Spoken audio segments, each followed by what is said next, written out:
Hi everyone, in this video let's learn how to do a stock add-on and deduct. So let's go to inventory, stock journal, add stock journal.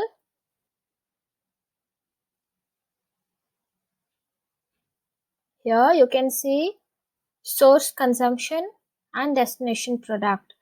Source consumption is nothing but the product which you want to deduct.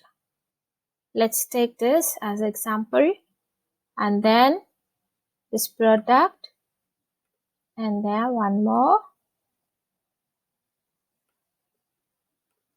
as this. So enter the quantity,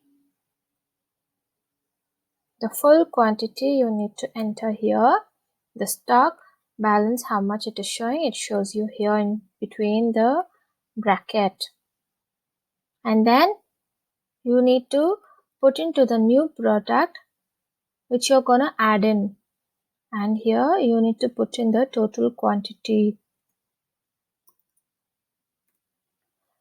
So this will be your stock deduct off, and this destination production will be your stock add-on. Hope this is clear, and then let's save.